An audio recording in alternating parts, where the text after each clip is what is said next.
Welcome to Mr. Wild. I bring you the darkest real stories from around the world. No fiction, no filters, just the truth. Let's begin. Today's story is about moments in history where chaos, mistakes, or even war gave way to something almost impossible: humanity. From soldiers laying down rifles to sing carols in 1914, to a stranded train of Christmas gifts saved by a determined town, and a 1970s postal mix-up that sparked community spirit. These true stories show how kindness and connection can shine through even in the hardest times. Before we dive in, gently tap the like and subscribe button if you enjoy these deep dives. To understand the miracle of Christmas 1914, you first have to understand the absolute misery that preceded it. By late 1914, the Great War had hit a wall. Both sides had realized that the cavalry charges and grand maneuvers of the past were dead. In their place was a jagged, bleeding scar in the earth known as the Western Front. Imagine you are a 19-year-old boy from a small village in England. 3 months ago, you were playing cricket with your friends, laughing at the summer sun. Now your entire world is 6 feet deep and 3 feet wide. The walls are made of slick, freezing mud that smells like copper and old socks. A smell that clings to your clothes and skin and refuses to leave. Every step you take threatens to pull your boots off under the weight of water and filth. Because the water table in northern France and Belgium was so high, the trenches were constantly flooded. You aren't just standing in rainwater. You are standing in a mixture of melted snow, waste, and far worse things you cannot even name aloud. The physical toll was gruesome. Men were suffering from a condition called trench foot. Their feet would swell to 2 or 3 times their normal size. The skin would turn blue or red, then black, the nerves dying, the flesh peeling away in chunks. Without dry socks, amputation wasn't just a risk. It was an expectation, and the psychological toll? That was even heavier. Just 50 yards away, across a flat expanse known as no man's land, the German soldiers were in the exact same position. They were cold. They were hungry. They were terrified. You could hear them if the wind shifted. You might catch a young German teenager crying for his mother. You could hear them coughing from the chill that seeped into every bone. You could smell there would smoke mixing with the copper tang of blood. They were so close you could almost reach out and touch them. Yet you were ordered to kill them on sight. And if you hesitated, if you failed to fire, that could be your death. For weeks, this was the reality. Every day was a battle against the earth, the cold, and the constant threat of a sniper's bullet. The air always smelled of wet wool and tobacco. Every flare at night lit the battlefield like a ghostly, flickering moon, revealing the skeletal remains of trees and the unburied dead in stark, unrelenting detail. You learned to navigate by sound, the clinking of mess tins, the shuffling of boots, the occasional sob or scream from a man whose nerve had finally given out. You learned that silence was just as terrifying as noise, because in silence, a sniper could strike without warning. Then came December 24th. Something changed in the atmosphere. A hard frost set in, freezing the mud solid. For the first time in weeks, soldiers could stand without sinking into the muck. The cold was biting, but to these men, it felt like a reprieve, a small mercy from a war that offered none. The heavy artillery had gone quiet for the evening. On the British side, near the town of Ypres, a group of soldiers huddled together, tried to find small comfort in soggy care packages sent from home. They were expecting a night of misery. But as the sun dipped below the horizon, they saw something that should have been impossible. They saw lights. In a war zone, light is a death sentence. It reveals your position to snipers. But these lights didn't move. They flickered softly along the German parapets. Through their brass periscopes, the British watched in total confusion. These were small, flickering candles perched on top of tiny evergreen trees. Somehow, the Germans had managed to bring Christmas trees to the very edge of the abyss. And then, the silence was broken. It wasn't the sound of a whistle or a scream. It was a soft, melodic harmony. The Germans were singing Still Nacht. The British soldiers knew that tune. They knew it as Silent Night. One soldier, a man named Graham Williams, later wrote about this moment. He said the sound was extraordinarily beautiful. In the middle of rusted wire and rotting timber, in a place that felt like the waiting room for death, this music seemed to come from another world. When the Germans finished, the British didn't shoot. They didn't even yell. They stayed silent for a long moment, hearts hammering against their ribs. And then, almost instinctively, they began to cheer. The British started singing back. They sang the first Noel. The Germans cheered for them. For a few hours, the two most powerful armies on Earth were engaged in a singing competition, the lyrics floating over the frozen landscape, bridging a divide built on fear and hatred. But singing is one thing. Stepping out into the open is another. As the sun began to rise on Christmas morning, the tension was thick enough to cut with a knife. On the German side, a soldier did something that defied every bit of military training. He stepped fully into view. He didn't have a rifle. He didn't have his helmet on. He was a perfect target. The British officers panicked. They shouted for their men to stay down, convinced it was a ruse de guerre, a trick designed to lure them into death. Fingers tightened on triggers, hearts and throats. But the German soldier didn't run aggressively. He held a crudely painted sign made from a ration box. It said, "UNO fight, we NO fight." Slowly, against every order they had ever received, the British climbed out of their trenches. Step by step, they crossed into no man's land. Imagine the adrenaline pumping through their veins. Every muscle screamed to run, to hide, to expect a bullet in the back of the head. But as they met in the middle, something shifted. It didn't see monsters. They didn't see the Huns or the barbarians their newspapers had described. They saw tired, shivering teenagers who wanted to survive, just like them. They saw men with mud on their boots, with exhaustion etched into every line of their faces. Men whose humanity was undeniable. In the middle of no man's land, the two sides began to mingle. It started with handshakes. Then, broken words and gestures became a strange language of peace. Many German soldiers had lived and worked in London before the war. Some had been waiters at the Savoy Hotel. Others were barbers in the East End. They spoke perfect English. They asked about football scores, about shops in London, about family. Soldiers began to trade. A British soldier would offer a tin of bully beef or a packet of biscuits. A German would offer a bottle of schnapps or a cigar. Letters, photographs, and keepsakes were exchanged. Men were proving to each other that beneath the uniform, they were human. One British soldier, a barber in civilian life, brought out his kit. He sat a German soldier down on a discarded crate in the middle of the battlefield and gave him a haircut. Dozens of men watched, laughed, and passed around a flask of rum. The war didn't exist for that moment. Near the village of Frelinghien, a soccer ball appeared. No one knew exactly where it came from. Some say it was a real ball sent from home. Others say a sandbag stuffed with straw or a tin. But suddenly, the deadliest stretch of land on Earth became a sports field. There were no referees, no boundaries, just laughter and a temporary reprieve from horror. They played for 90 minutes. The Germans won, 3-2. Nobody cared about the score. They cared about life itself. Yet the truce had a somber purpose. No man's land was littered with bodies, fallen comrades who could not be retrieved safely. For the first time, soldiers worked side by side to recover the dead, digging graves in the frozen earth, performing small, solemn rites. One record tells of a British chaplain and a German priest standing together over a mass grave, reading the 23rd Psalm in English and then in German. Men who had been trying to kill each other hours before now stood shoulder to shoulder, heads bowed, weeping for their friends. This was the truce's true heart, a shared recognition of shared suffering. Meanwhile, generals miles behind the lines were furious. They didn't see a miracle. They saw mutiny. To the high command, this was a disaster. If soldiers realized the enemy was human, they might refuse to fight. General Sir Horace Smith-Dorrien sent urgent memos back to London, warning that fraternization destroys the offensive spirit of the troops. Orders came down with brutal clarity.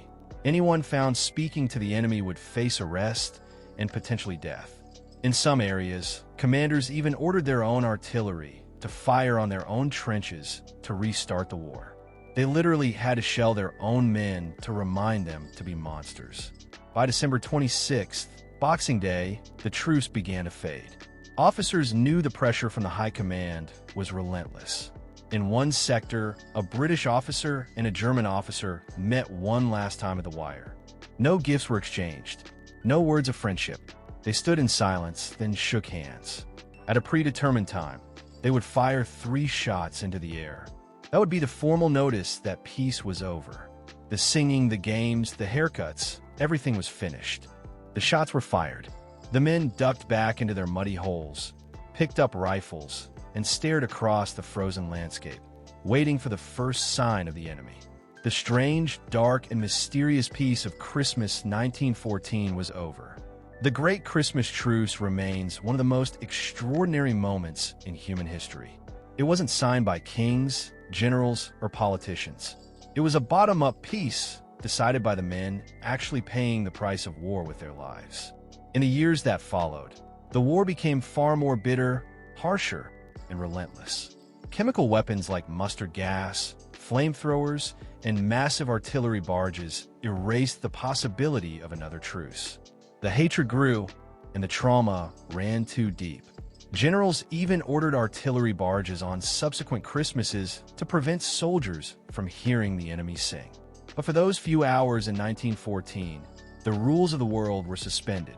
A battlefield filled with death and horror was illuminated by nothing more than candles, music, laughter, and the shared humanity of men who had been enemies. It serves as a haunting reminder that even in the darkest corners of history, the human spirit can, for a moment, find the light. This story is about a Christmas miracle unlike any other, a story that proves determination, community, and hope can triumph against impossible odds. It's about a small town, a line of trains that refuse to run, and the people who refuse to let Christmas die. Before we dive in, take a moment to gently tap the like and subscribe button. You're about to hear a story that's equal parts suspense, heart, and wonder, a story that could easily be mistaken for fiction if it weren't all true. It was the winter of 1945, and the world was still healing from the scars of the Second World War. Europe was rebuilding, communities were stretched thin, and supplies were scarce. Even in towns untouched by bombing, resources were limited. Coal was in short supply, parts were hard to find, and the weather was unforgiving. For most, December meant rationing, makeshift decorations, and quiet hope that something, anything, would arrive to remind them that the world hadn't completely collapsed. In this particular town, a quiet place nestled between rolling hills and a frozen river, the trains had always been the lifeblood of the community. They brought coal, mail, and, most importantly, families home for Christmas. Children would press their noses against frosty windows, hoping to see the familiar black steam engine snake through the fields. Adults would clear the tracks of ice and snow, preparing for the moment when the whistles would signal reunion. But in 1945, that tradition came under threat. One by one, the trains simply didn't run. The reasons were many. A washed-out bridge several miles north, frozen switches, coal shortages, even lingering bureaucratic confusion from the post-war rail system. Whatever the cause, the effect was the same. The town was cut off. Packages meant to bring small gifts and treats sat idle in depots. Letters were stranded, some containing messages of hope or reunions long awaited. Families were trapped apart. Children stared at empty platforms, the promise of Christmas slipping through their fingers. For a while, the townspeople could only watch and worry. Adults tried to shield the children from disappointment, telling them that the trains would arrive, that the coal would come, that the holiday wasn't lost. But every passing day, the tracks remained empty. The snow fell relentlessly, coating the rooftops and streets in an oppressive silence. It was the kind of silence that makes even adults feel small, powerless, as if the world itself had forgotten them. Then something extraordinary began to happen. A few of the town's elders, men and women who remembered the pre-war days, who had weathered hardships that the children could barely imagine, decided that waiting was not an option. If the trains wouldn't come, they would find a way to make them run. It started with the tracks. Armed with shovels, pickaxes, and raw determination, teams of volunteers waded into waist-deep snow.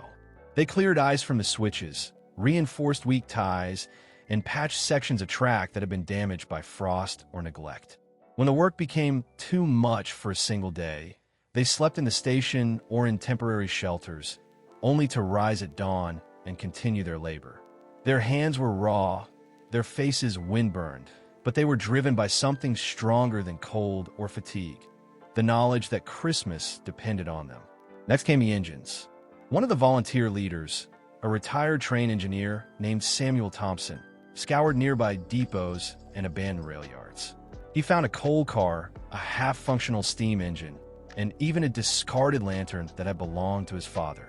He rallied the younger men, boys who had grown up on the tracks but had spent the war away, and together they made the engines run again. It wasn't smooth. Steam hissed and wheels groaned. Sparks flew dangerously into the icy air. But slowly, against all odds, the trains began to breathe again. Word of the town's efforts spread quickly. Families came out to help, bringing blankets, hot coffee, and homemade sandwiches to keep the crews going. Even children joined in, rolling up their sleeves to push small sleds of coal or carry water for the steam engines. The atmosphere was electric. It was more than work.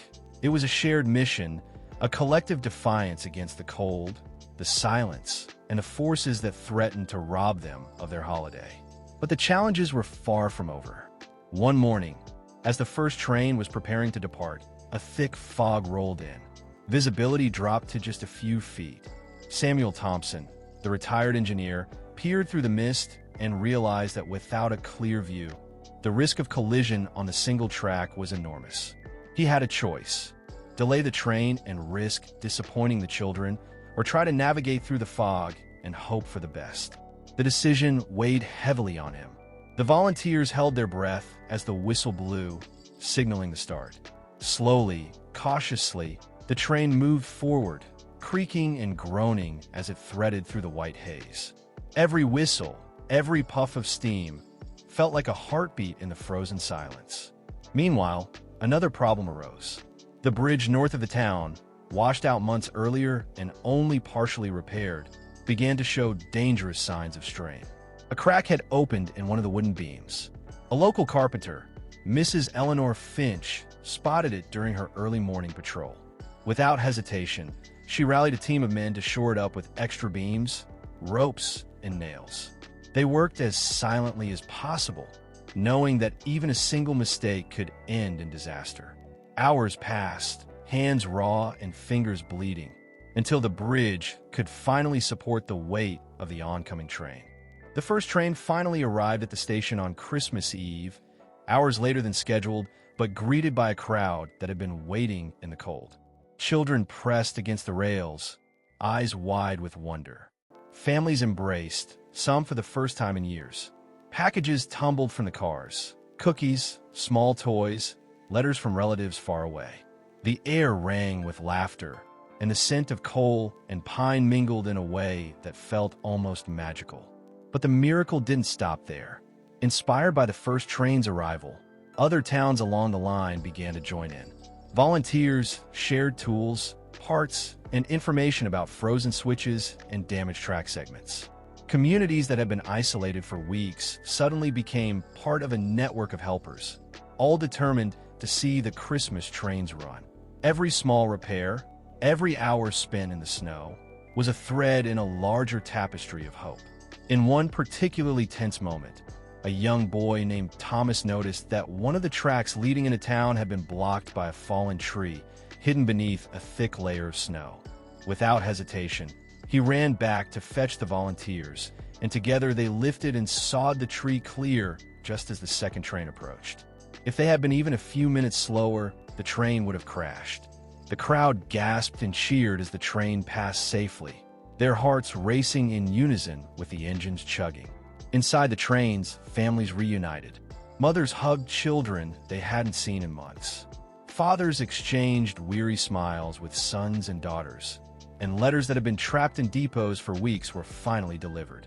In that moment, the entire town, despite the cold and exhaustion, felt the warmth of Christmas in a way that no decoration or feast could replicate. By Christmas morning, the town was alive in a way it hadn't been for years. Steam clouds rose from the engines, children laughed and shouted, and the scent of pine from hastily hung trees mingled with the smoke of coal fires. Families hugged and sang together. Strangers became friends, bound by the knowledge that they had, together, defied the impossible. The trains had run, and Christmas had been saved. The story of that town didn't end with the holiday. It became a legend passed down through generations, a reminder of the power of collective action and belief in the face of adversity. Every year, people would tell the tale of the Christmas trains, and every year, listeners would marvel at the determination of ordinary people who refused to let the magic of the season die. It's a story that reminds us of something timeless. Sometimes, miracles don't arrive from kings, generals, or fate. Sometimes, they come from the hands of people willing to work together, to face impossible odds, and to believe that something as simple as a train can carry not just coal or letters, but hope itself. In the 1970s United Kingdom, Christmas was slower, simpler, and surprisingly chaotic. There were no apps to track parcels, no instant notifications, and no way to double-check that gifts actually reach their recipients. Holiday joy depended on a vast network of humans, clerk after clerk, postman after postman, moving mountains of letters and parcels through dimly lit sorting offices, rattling vans, and steam-streaked trains. And sometimes, despite everyone's best efforts, things went terribly, terribly wrong. To understand the scale of this story, you have to picture a massive postal sorting office in a bustling English town in mid-December. This place was the beating heart of the region. It was alive with a deafening, rhythmic activity. Parcels of every shape and size, wrapped in thick brown paper and tied with rough twine, rolled down heavy conveyor belts. Men and women in heavy wool uniforms worked in shifts that never seemed to end, their hands stained with ink and their lungs breathing in the scent of paper, glue, and winter greenery. Outside, the air was bitter and smelled of coal smoke from nearby chimneys, but inside, it was sweltering from the heat of the machinery and the sheer number of bodies moving at high speed. This was the golden quarter, the busiest time of the year, and these workers were exhausted. They had worked through freezing early mornings and late nights, driven by the heavy weight of responsibility. They knew that behind every address was a child waiting for a miracle. But during one particularly brutal cold snap, that exhaustion finally caught up with them. It started with a single mechanical failure. A bell jammed, a light flickered out, and in the frantic scramble to catch up, a series of human errors began to cascade like a row of falling dominoes. Amid the organized chaos, a massive batch of parcels was misplaced. We aren't talking about a single mislabeled package here. We're talking about hundreds, eventually thousands of items. Labels were accidentally shuffled. Addresses were blurred by melting snow on the loading docks. Parcels began traveling to destinations they were never meant for, crossing paths like ghosts in the night. A heavy box containing a toy train intended for a young boy in Bristol might find its way to a remote seaside village in Cornwall. A box of expensive chocolates meant for a high-rise in London ended up on a farm in Manchester.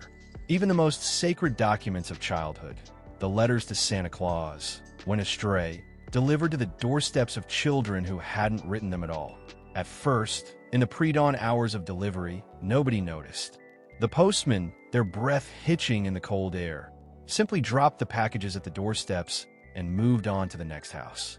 Families woke up, the frost still thick on the windows, and dragged the boxes inside. Doors were opened, paper was torn away, and for a moment, there was a strange, heavy silence in thousands of living rooms across the country.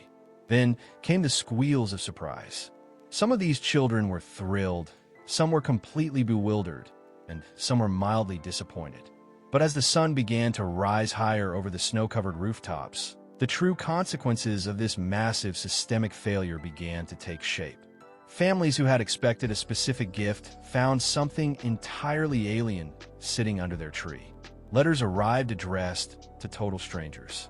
It was a logistical nightmare that should have ruined the holiday for an entire region. However, as the day progressed, something strange started happening. Instead of the anger and the lawsuits you might expect today, the unexpected gifts began to spark something else. Curiosity and a strange, deep sense of connection. Take, for example, a small, quiet village in the north of England.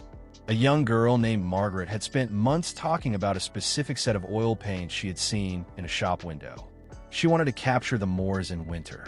On Christmas morning, she tore open the large, heavy box addressed to her, only to find a massive set of model trains, complete with several yards of brass track and tiny, hand-painted figurines of station masters and commuters. At first, Margaret was devastated. She sat on the floor, looking at the cold metal engines, feeling the sting of a ruined Christmas. But her younger brother, who had always been quiet and a bit withdrawn, saw the trains and his eyes lit up in a way Margaret had never seen before. He had always been fascinated by machinery. Without saying a word, he sat down next to her and started snapping the tracks together. Seeing his excitement, Margaret's disappointment began to melt away. She realized that she didn't need the paints to be creative. She started helping him build a miniature world on the living room carpet. By noon, they were laughing, sharing tea, and watching the tiny steam engines chug around the sofa. The mistake had done something the correct gift never could have. It brought two siblings together who had been drifting apart for years. In another town, miles away, a boy named Daniel was expecting a leather soccer ball. He lived for the sport. When he opened his package, he found a professional-grade chemistry set, filled with glass tubes, strange powders, and a thick manual. His initial frustration was palpable. He wanted to be outside, not stuck at a table.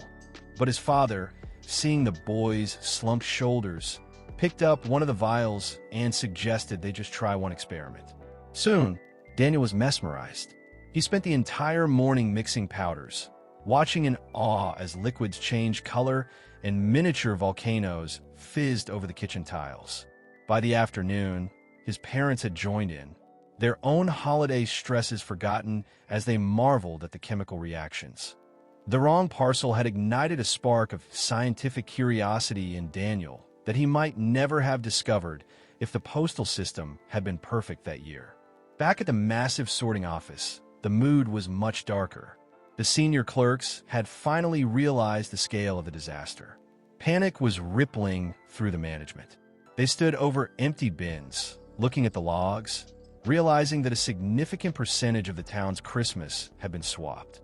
They imagined the phone calls, the angry letters, the public scandal that would surely follow in the newspapers the next week. They began calling around to local post offices and town halls, bracing themselves for the backlash. But as the reports started coming back in, the clerks were met with a confusing reality. The families weren't calling to complain. They were calling to ask who the gifts actually belonged to so they could pass them on. In one small village hall, a local grocer named Arthur took it upon himself to act as a makeshift clearinghouse for the chaos. He had heard the rumors of the mix-up and saw the confused faces in his shop. He put a sign in his window, "Bring your wrong gifts here." People came from miles around, trudging through the snow, carrying parcels that were not theirs. Arthur, a man with a booming laugh and a heart twice the size of his shop, set up long trestle tables. He didn't just facilitate an exchange, he turned it into a party. He encouraged families to stay, to have a mince pie, and to talk to the people whose gifts they had accidentally received. Children ran between the tables, giggling as they discovered that the doll they had been dreaming of was sitting right over there, held by a woman who lived 3 streets away. Meanwhile, a box of luxury biscuits that a family didn't recognize was revealed to belong to a lonely neighbor who lived at the end of the lane. Strangers who had lived near each other for decades without ever speaking a word were suddenly laughing, joking, and becoming friends as they traded and shared. What could have been a disaster of cold logistics had transformed into a festival of genuine community. It wasn't all perfectly smooth, of course. Some of the mix-ups were truly bizarre. leading to moments of high tension or pure absurdity.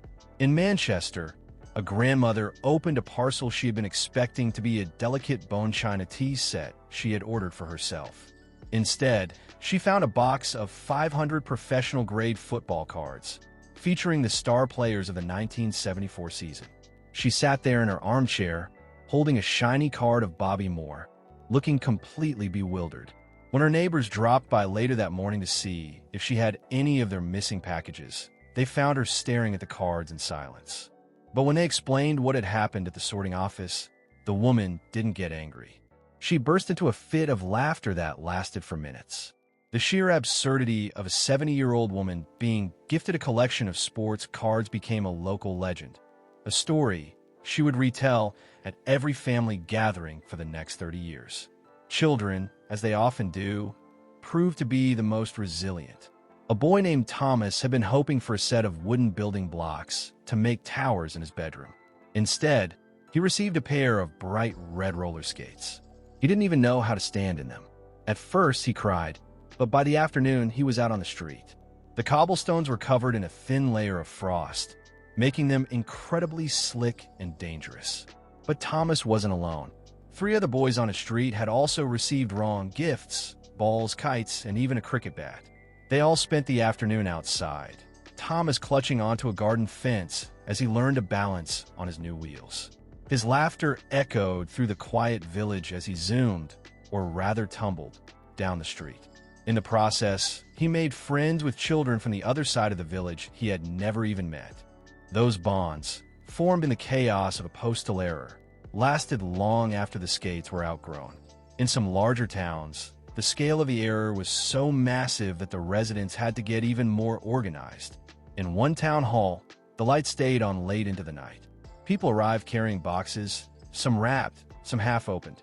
They didn't just drop them off. They stayed to help sort through the mountain of cardboard and twine. They created a central meeting point where the unintended could become the intended. They shared stories of their own morning surprises. By the time the sun set, the hall had been decorated with leftover tinsel and twinkling lights. Makeshift tables were piled with treats brought from a dozen different kitchens. The air was filled with the joy of a community that had been forced to rely on one another. They had taken a mechanical failure and turned it into a human triumph. There were also moments of deep, quiet serendipity that no one could have planned.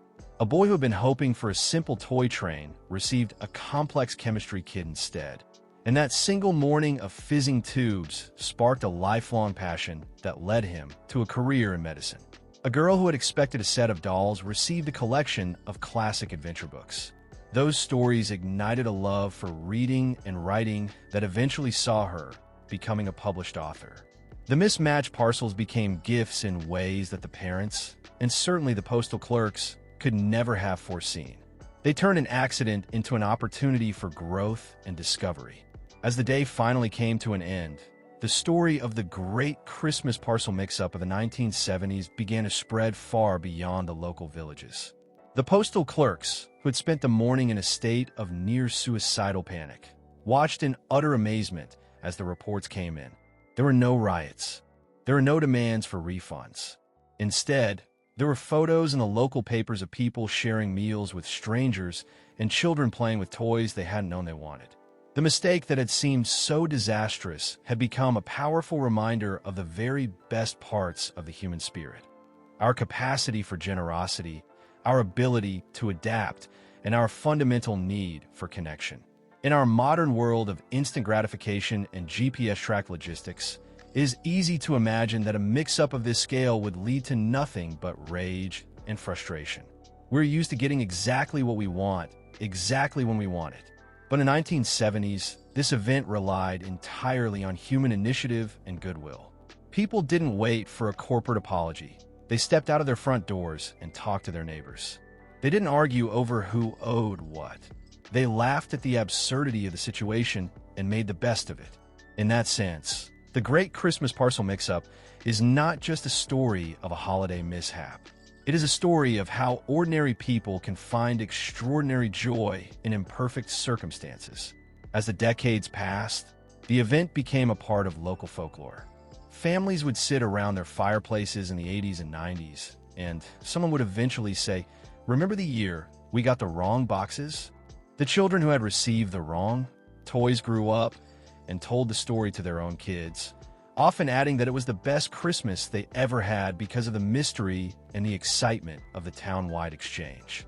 It became a permanent reminder that the magic of the holiday isn't found in perfect planning or flawless execution. Sometimes, the magic is found in the unexpected, the unintended, and the misdirected. It's found when people decide to look past a mistake and see an opportunity to be kind. The Great Christmas Parcel Mix-Up of the 1970s remains a testament to human resilience and the enduring power of community. It shows us that even when things go wrong, even when the system breaks and expectations are shattered, the spirit of generosity can turn a disaster into a miracle. It is a reminder that we are more than just consumers at the end of a supply chain. We are neighbors, and sometimes the best gift you can receive is the one that was never meant for you at all. So, as you gather with your friends and family this year, and you look at the perfectly wrapped gifts under your tree, remember that a simple mistake, a swapped box, or a misdelivered card, isn't the end of the world. It might just be the beginning of a story you'll be telling for the next 30 years. Sometimes the magic isn't about getting exactly what you asked for. Sometimes it's about discovering joy in the unknown and finding a bit of shared humanity in the most unlikely places. From all of us, wishing you a warm and joyful holiday season. Merry Christmas. Thank you for watching. I'll see you in the next story. Make sure to subscribe, like, and share if you want more.